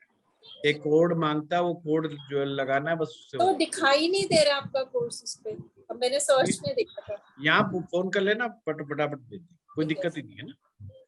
तो वही चीज जो है उसके अंदर आ जाए। तो इस बार क्या होगा एग्जैक्टली मुझे भी नहीं पता, है ना। तो जो होगा अच्छा होगा, बस मुझे इतना पता। हाँ जैसे खेमचंद, सर जैसे अभी आप कहा था प्रेडिक्शन का जो आपने की, मगर क्लाइंट पूछता है मेरे मकान पे एक से ज्यादा व्हीकल या मेरे बाइक, क्या बोला तो खेमचंद? एक से ज्यादा क्या? मैं समझा नहीं। मकान कब होंगे या मकान होगा ही कब या व्हीकल कब होगा। सपोज के क्लाइंट है 20-22 साल का, बहुत बढ़िया। अब हम उसके लिए वर्षफल के साथ दशा देखेंगे या मतलब लाइक फ्यूचर का उसको कैसे बताएंगे? सबसे 20-22 पहले साल तो खेमचंद कुछ और मत देखो, ये देखो कि मकान देता कौन है, किस भाव से आता है और किस ग्रह से आता है। ये दो चीज समझ में आ जानी चाहिए। मकान आता है चौथे भाव से और देने का काम शनि करता है। ये दो चीज अगर आपके दिमाग में आ गई तो आप फोकस बना लो, चौथा भाव और चंद्र शनि, का। और कहीं कुछ मत देखो। कुंडली में बिल्कुल सब सारे ग्रह दिखाई देने बंद हो जानी चाहिए तुम्हें। सर वो सारा, हाँ वो करेक्ट है पॉइंट, मगर अब जैसे हमें शनि की अरे भाई 36 साल बोल, पता है। अरे भाई हाँ जी, हाँ बोलने जी, तो दो। हाँ जी, हाँ जी। काशी आ गई तो इसका मतलब ही थोड़ी तुम बोलोगे। नहीं सर, पूरा अभी आपको 45 क्लासों का पूरा मौका दिया है। अरे सुनो, दो चीज अगर हमें समझ में आ जाए कि चौथे भाव से और शनि से आ रहा है, फिर हमने क्या देखना है? चौथे भाव चंद्र। की स्टडी करनी है। चौथे भाव को कोई डिस्टर्ब करने वाला प्लेनेट तो नहीं बैठा हुआ, नंबर एक बात। नंबर दो बात, शनि ग्रह कोई डिस्टर्ब तो नहीं है। अगर शनि ग्रह डिस्टर्ब नहीं है, फिर से मैं कह रहा हूं, शनि ग्रह किसी भी कारण से डिस्टर्ब नहीं बैठा हुआ, और कितना पावर का होकर के बैठा हुआ है, तो 36वें साल की कोई शर्त नहीं होगी। 36वें साल की कोई शर्त नहीं होगी। जो भी ग्रह चौथे भाव में बैठा होगा या चौथे भाव को देखता होगा, या तो बैठा होगा, अगर मान लो वो उम्दा बैठा है तो उसी साल की उम्र में उसको घर मिल जाएगा। सपोज करो चंद्रमा बैठा है चौथे भाव में और वो चंद्रमा डिस्टर्ब नहीं है, शर्त पहली है कि चंद्रमा डिस्टर्ब नहीं है, 24वें साल में मकान दे देगा। या तो 24वें साल में उसको मकान मिलेगा या वाहन मिलेगा, दो में से एक चीज जरूर मिलेगी। अब फिर कंफ्यूजन खड़ा हो गया, बोला जी मकान मिलेगा कि वाहन मिलेगा? ये तो कह दी दो मिलेंगे। अब हमने कहा भाई वाहन तो मिलेगा मिलेगा, या मकान देखने के लिए वर्षफल बना लो 24वें साल का ही। आप देखो शनि वहां पर उम्दा बैठा है कि नहीं बैठा। अगर शनि वहां उम्दा बैठा है तो मकान भी मिलेगा। अगर शनि का संबंध किसी भी कारण से अष्टम से हो गया और ऐसे में मंगल का भी हालात उम्दा हो गए, तो व्यक्ति को इनहेरिटेंस प्रॉपर्टी मिलेगी। यानी कि वो अपनी तरफ से नहीं कमाएगा, उसको उसका बाप दादा कहीं से उसको मकान मिल जाएगा। अगर शनि के हालात 24वें 25वें साल में अच्छे नहीं आए, मंगल के हालात भी अच्छे नहीं आए, तो सिर्फ वाहन मिलेगा। अब उसे बाइक मिल जाए, कार मिल जाए, छोटी कार मिल जाए, वो बात है। अब फिर प्रश्न उठ जाता है खेमचंद का कि वो बंदा को कार तो मिलने की बात आ रही है, पर कार कैसी मिलेगी? BMW मिलेगी कि अल्टो मिलेगी? वीनस देखो, शुक्र को पकड़ो। शुक्र वर्ष फल में कैसे हालात में आ रहा है? अगर शुक्र बहुत अच्छे उम्दा हालात में आ रहा है वर्ष फल में, पर शर्त ये होगी कुंडली में भी हालात उसके अच्छे होने चाहिए, नहीं तो पूरी जिंदगी BMW नहीं मिलनी उसको, अगर शुक्र के हालात अच्छे नहीं है। अगर उसके हालात वहां पे अच्छे आ रहे हैं, पर BMW मिलेगी तो नौकर भी तो चाहिए, ड्राइवर भी चाहिए, अर्थात शनि भी अच्छा होना चाहिए तो BMW मिलेगी। समझे बात को? अल्टो के लिए शनि में मैं मत देखो बेशक, पर BMW के लिए शुक्र भी देखो शनि भी देखो। आपको ड्राइवर भी चाहिए कि नहीं चाहिए, या उसे भी खुद ही चला के ले जाएंगे? तो शुक्र और शनि दोनों देखे जाएंगे। अगर दोनों उम्दा हालात में बैठे हैं, वर्षफल में देख लो कौन से महीने में आएगा। महीना तक पता चल जाता है वर्षफल के अंदर कि कौन से महीने में गाड़ी आपके घर पर, और बहुत इजी है और आप लोग कर सकते हो आराम से। सर जैसे 4th हाउस में किसी सेंट्रल वैसे मार्स के साथ बैठा हुआ अब कहीं और भी मरकरी और वीनस 8th हाउस में। हाँ भी कोई बोल रहा था दूसरा, अब दूसरे का क्वेश्चन लेते हैं। सर जैसे किसी का बैठा है 4th हाउस में शनि और राहु जी राइट, और मतलब घर से भी निकल गए हैं और क्योंकि फैमिली में लड़ाई हो गई वाइफ के साथ, और बुध बैठा है 1st हाउस में शुक्र के साथ, तो घर तो है, मतलब 2 घर है मम्मी और डैडी के पास, लेकिन ये तो खुद रेंट पे रहते हैं, और शुक्र इनका बैठा है 12th हाउस में, तो मतलब वो शुक्र 12th हाउस में बैठा है इसलिए इनको मतलब घर से निकल गए, कुछ नहीं मिल रहा है। नहीं, पहली बात तो यामिनी जी घर से निकलना बहुत शुभ है। अगर शनि और राहु किसी के चौथे घर में बैठे हों और ऐसा व्यक्ति अपना घर छोड़ करके निकल जाए, जन्मभूमि छोड़ दे, जन्म स्थान छोड़ दे, तो समझो किस्मत चमकने का समय आ गया। राइट, कि किस्मत जब ही चमकेगी जब वो घर छोड़ेगा। नहीं घर तो नहीं छोड़, मतलब घर मतलब दूसरे ही टाउन में गया है तो वहीं पर, लेकिन जैसे ये करते टेक्नीशियन का काम, गाड़ियों का, बड़ी बड़ी जो यामिनी इम्पोर्टेड जी आप कार्स समझे होती है। नहीं, आपने अभी देखिए मैंने क्या कहा है और आपने क्या कहा है। आपने खुद ही कहा है कि उन्होंने घर छोड़ दिया। लेकिन घर छोड़ के टाउन में ना, दिल्ली छोड़ के दिल्ली में ही है। मैडम जी मैंने क्या कहा, घर छोड़ देना जरूरी है शनि और राहु अगर चौथे में बैठे तो। मैंने कहा अगर ऐसा आदमी अपना घर छोड़ दे बहुत बढ़िया, जन्म स्थान छोड़ दे उससे बढ़िया, अपना देश छोड़ दे सबसे बढ़िया। अब क्लियरिटी आ गई। यस, तो आदमी की किस्मत चमक जाती सो जैसे ही काम करते हैं गाड़ियों का, इम्पोर्टेड कार्स का काम करते हैं, 4th हाउस में शनि है और फिर 12 इनका 10th हाउस में तो जाके केतु बैठा है, तो मतलब उसको कैसे फलित करेंगे, मतलब उससे कैसे प्रॉफिट हो सकता है? वो तो पूरा कुंडली देखनी पड़ेगी आपको। ओके ठीक है, हाँ जी हाँ जी, शनि पंचम में बैठेगा, शनि 5वें में है किसी का।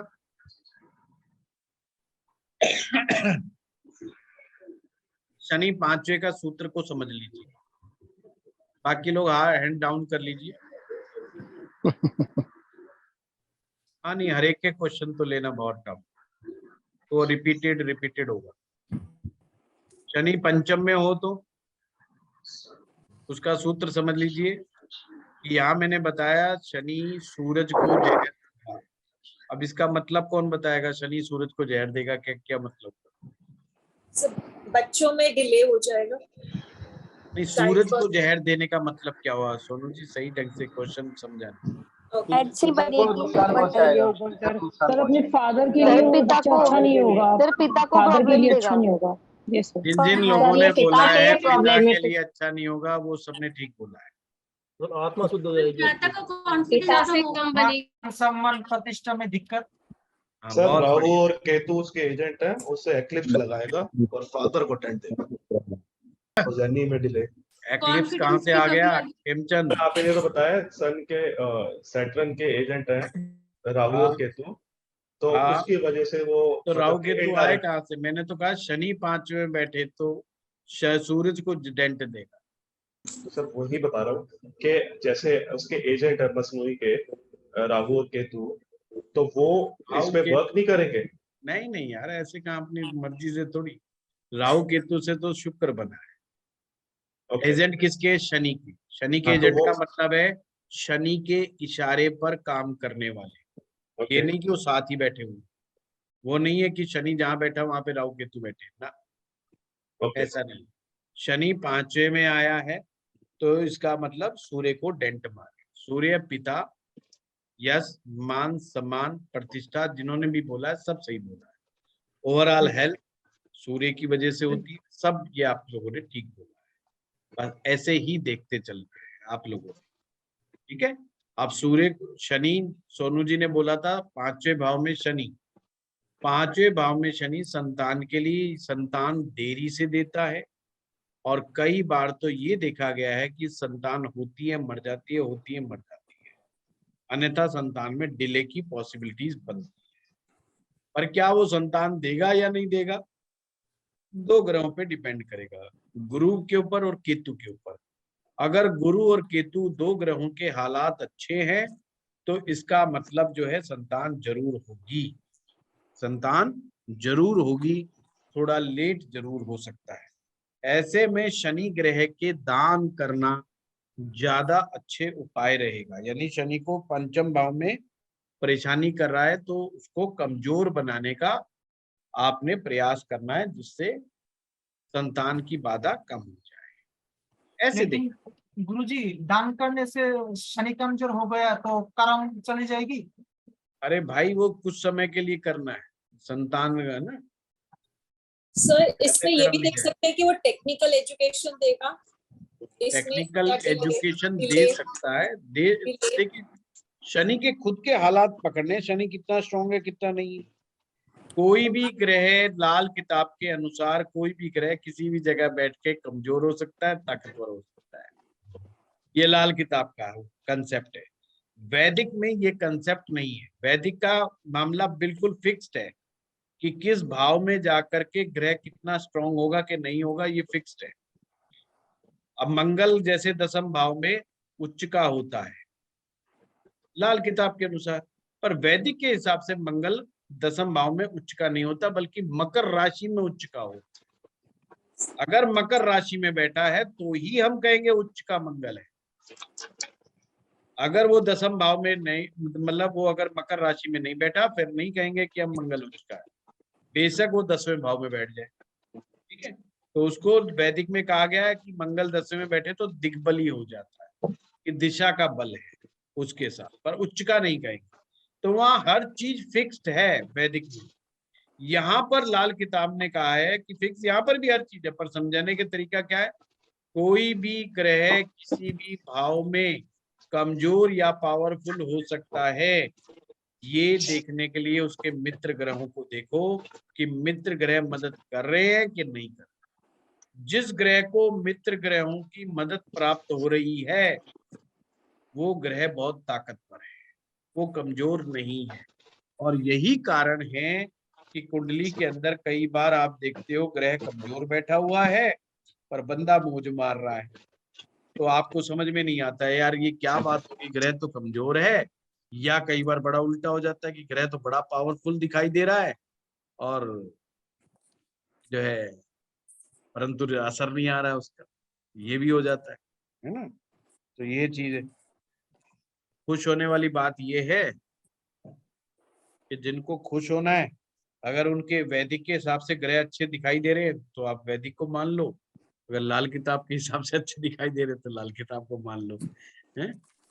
ये तो सबसे बढ़िया है सर। मैंने एक कुंडली देखी सर, उसमें सूर्य, मरकरी एंड शनि एक साथ थे सर 5th हाउस में। तो ऐसे में अब सूर्य का मतलब सैटर्न उसको डेंट मारेगा ही मारेगा ना? मारेगा ही मारेगा सोनू जी, पर यहाँ बचाव हो जाता है। लाल किताब कहती है सूर्य शनि साथ में हो, यानी सूर्य शनि के झगड़े को शांत केवल बुध करवा सकता है, क्योंकि बुध सूर्य का भी मित्र है, बुध शनि का भी मित्र है। इसलिए दोनों का कॉमन फ्रेंड होने की वजह से वो झगड़े को बढ़ने नहीं देगा, शांत करवा के रखेगा।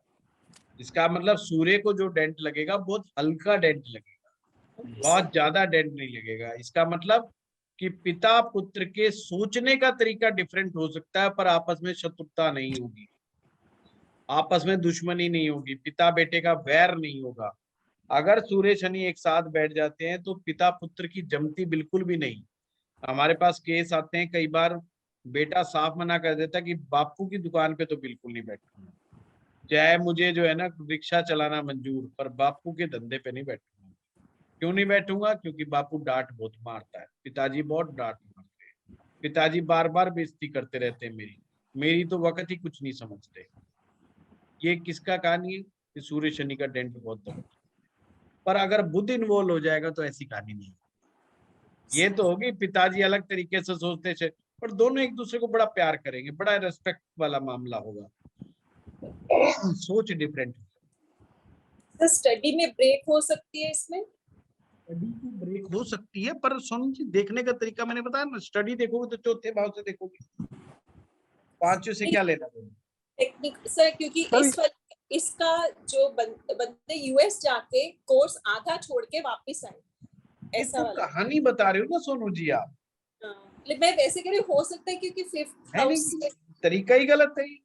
होने को बहुत कुछ हो सकता है। मैं यहीं से हाँ भर करके कह दूंगा हाँ जी ठीक है, क्योंकि आप कह रहे हो तो इसका मतलब कुछ ना कुछ बात होगी। वही पूछ रही थी। रॉन्ग वे है। आप चौथे को पकड़ो, आप चंद्रमा देखो, आप बुध देखो, आप गुरु देखो, आपको स्टेप बताएं, आप फोर्थ हाउस देखो। सबसे पहले बुध चेक करोगे, फिर चंद्रमा चेक करोगे, फिर गुरु चेक करोगे, फोर्थ हाउस को पकड़ो। वहां से पता चलेगा कि शिक्षा में डेंट लगेगा कि नहीं लगेगा। पंचम से काहे को देखो?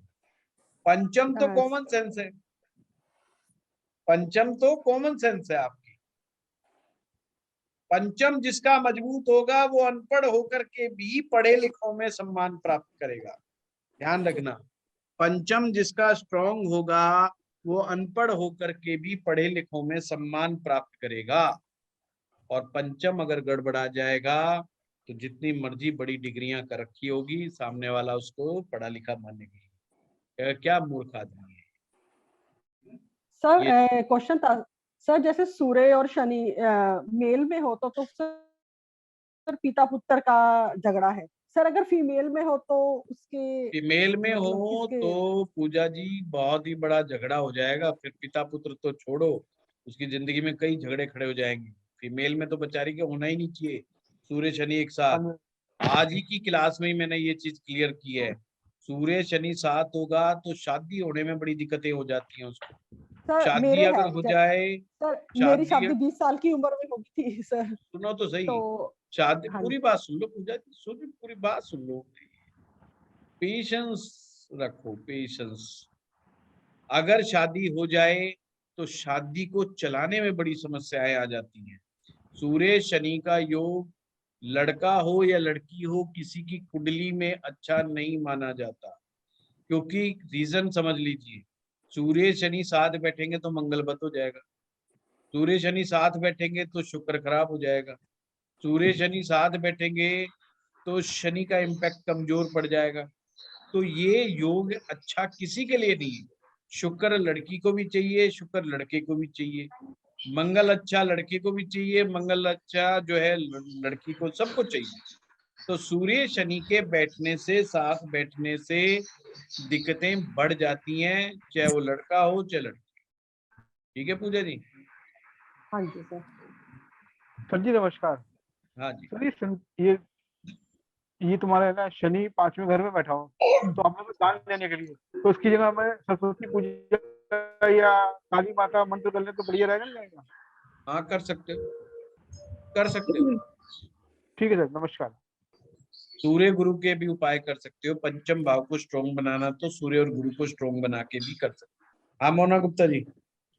सर मेरे को ये क्लियर नहीं हो रहा है कि शनि अगर पहले, तीसरे, चौथे या 5वें भाव में है तो हमें इसमें केवल शनि को कमजोर करना है या सूर्य मंगल का इनको स्ट्रॉन्ग करना है, इनकी रेमेडी करनी वही है? सवाल है, वही सवाल है। देखो वही हमें सवाल मेरा है। कोई बात नहीं गुरुपत जी। देखिए पहले तो हमें ये देखना है कि शनि हमें नुकसान पहुंचा रहा है कि नहीं पहुंचा रहा है। अगर वो नुकसान पहुंचा रहा है तो आपको उसका दान करना ही पड़ेगा, कमजोर करना ही पड़ेगा। जैसे पंचम भाव में शनि बैठा, संतान ही नहीं हो पा रही है। अब ये प्रैक्टिकल प्रॉब्लम है कि संतान नहीं हो रही है, अब उन्होंने रियलाइज भी कर लिया। शादी के 2 साल हो गए, 3 साल हो गए, 4 साल हो गए, संतान नहीं हुई, तो आपको उसका उपाय करना पड़ेगा, उसका दान पुण्य करना पड़ेगा, उसको कमजोर करना ही पड़ेगा। ठीक है? पहले में जैसे थर्ड हाउस में आपने कहा कि मंगल कर देगा, हाँ बताइए। वहां पे हमें मंगल को बचाना है उसको। मैंने फिर से कह रहा हूं, आपको जरूरत किस चीज की है और किस ग्रह की है, इस बात पे डिसाइड करना है। मोना जी एक साधु आदमी है, सन्यासी है, जिसने शादी नहीं की, 5वें में शनि बैठा हुआ, अब उसको काहे को जरूरत है 5वें शनि को छेड़ने की?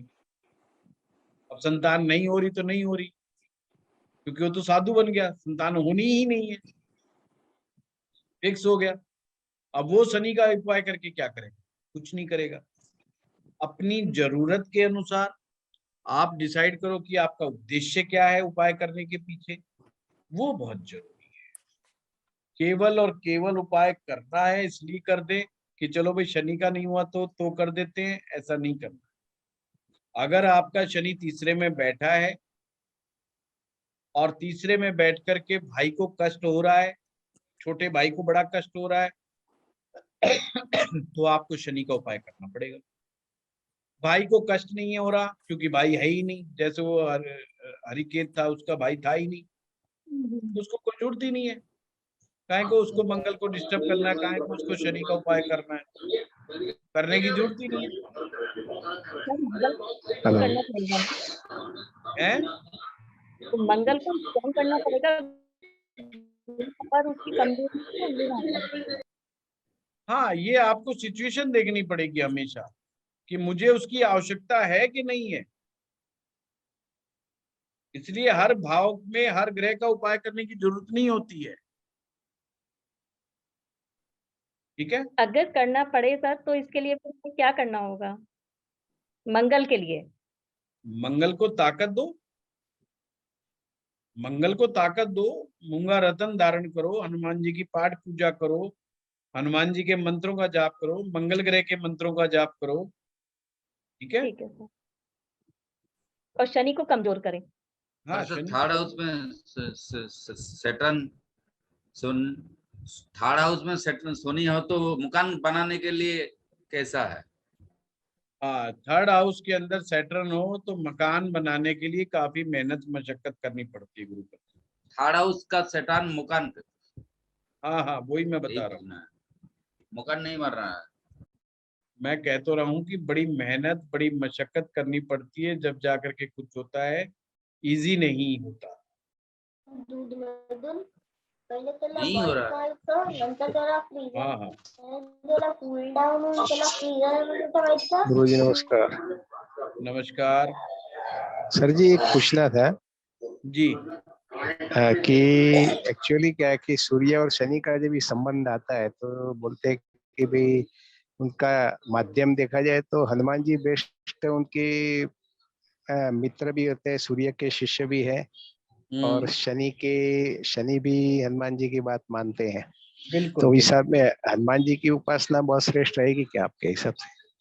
देखो, अगर हनुमान जी की प्रार्थना और हनुमान जी की साधना के लिए एक नियम याद रख लो, जितना मंगल उम्दा होगा, जितना बढ़िया होगा, उतना हनुमान जी का आशीर्वाद जल्दी मिलेगा। अच्छा अच्छा। जितना और मंगल दूसरा एक कमजोर होगा, जितना मंगल कमजोर होगा, हनुमान जी की साधना करने में सफलता ना के बराबर मिलेगी। तीसरा, अगर मंगल बद होगा, अगर मंगल बद होगा तो ऐसे में उसे बार बार हनुमान जी की साधना करेगा, बीच में छोड़ना पड़ेगा। अच्छा। हाँ, दूसरा एक पूछना था, आपने जो शनि राहु के संबंध में बताया था कि भाई ऐसा सरस्वती की उपासना करना चाहिए जी, बराबर। तो इसमें क्या है कि वो जो हम लोग जो चामुंडा का जो मंत्र करते हैं, ऐम ह्रीम क्लीम, तो वो मंत्र कैसा रहेगा? बहुत बढ़िया है। चामुंडा ही। हाँ हाँ, बहुत बढ़िया, राहु के लिए बहुत बढ़िया। एक्चुअली वो लास्ट में क्लीम आता है, तो आप जो बोलते हैं कि क्रीम करेंगे तो काली का हो जाएगा, तो इसमें क्रीम होना चाहिए कि क्लीम होना चाहिए? क्लीम होना चाहिए, KLEE। हाँ, क्रीम। हाँ माँ वही काली का मंत्र है क्लीम। क्रीम, KREEM, क्रीम, वो माँ काली का मंत्र है। हाँ। और क्लीम जो है उसमें आता है। अच्छा अच्छा, बस वही पूछना था, मैं बोला ये आपके सर एक बार वो रिपीट कीजिएगा, अभी आपने जो बताया ये के लिए हनुमान जी का, वो बड़ा इंटरेस्टिंग था। क्या मतलब? जो अभी आप बताए ना सर, जो हनुमान जी का उपासना किसको मंगल बद होने से। अच्छा, मैंने ये बताया अगर मंगल बहुत पावरफुल हो जिसका, उसको हनुमान जी की साधना में बड़ी जल्दी लाभ मिल जाता है। जिसका मंगल कमजोर होता है उसको रिजल्ट बहुत कम मिलते हैं, ना के बराबर मिलते हैं। और अगर किसी का मंगल बद हो तो बीच बीच में हनुमान छोड़ देता है, मतलब पूरा करता ही नहीं। तो क्या करना चाहिए? तो उसको दूसरे उपाय अपनाने चाहिए, फिर मंगल ग्रह के मंत्र जाप करने चाहिए, ज्यादा बेटर है, या उसको दान देना चाहिए, या उसको चंद्रमा और गुरु ग्रह के मदद लेनी चाहिए। तो मंगल ग्रह का मंत्र कौन सा है? मंगल ग्रह का मंत्र बीज मंत्र बताऊं कि सिंपल मंत्र बताऊं? सर दोनों बता दीजिए कौन सा करते हैं। दोनों देखिए, ओम अम अंगारकाय नमः, ओम अम अंगारकाय नमः, ये मंत्र है। ओम क्राम क्रीम क्रोम सै भूमाय नमः, भूमाय, ठीक है।